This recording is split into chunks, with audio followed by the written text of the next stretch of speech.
For more on this story, we can bring in Jacques Rupnik, a former advisor to Czechoslovakian President Václav Havel, who joins us from Prague. Thank you very much for joining us here on France 24. Does this event from 50 years ago continue to shape Czech attitudes towards Russia? Well, it certainly influences the attitude of a certain generation that has experienced the events of 50 years ago, so that's for sure.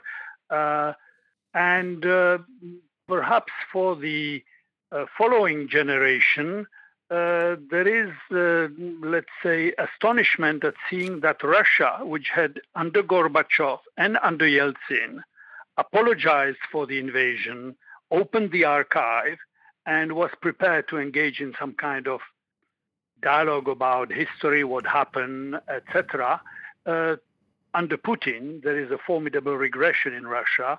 And so the younger generation is more concerned about, the lack of Russian interest today in what they did 50 years ago. Now, the Czech president is pro-Russian. He chose not to speak today. What do you make of his silence?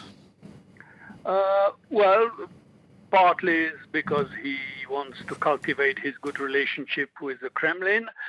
Partly he says, he explained his silence today by the fact that he spoke already about the invasion at a time when it was much more risky to speak about it, and that was in the aftermath during the purges of the early 1970s, when he was sacked from the university for speaking out.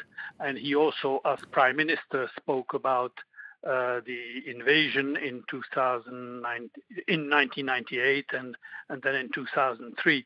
So, it's a bit of a cop-out. It's not really a clear answer, but my guess is not Very quickly, I want to ask you, what has Russia learned? Because according to a recent poll, half of Russians don't even know about the Soviet invasion. Well, exactly.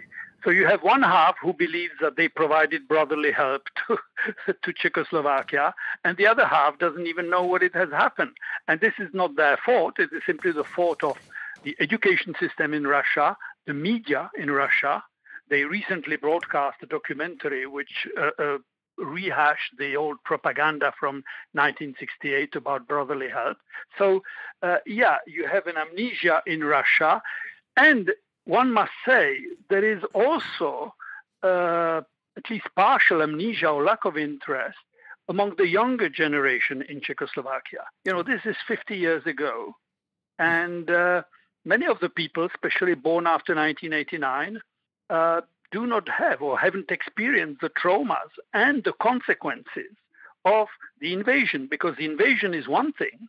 And then you have 20 years of very hardline communism restored in Czechoslovakia. We're going to have to leave it there. I'm sorry, we're completely out of time. Thank you very much for joining us on the program today. Pleasure.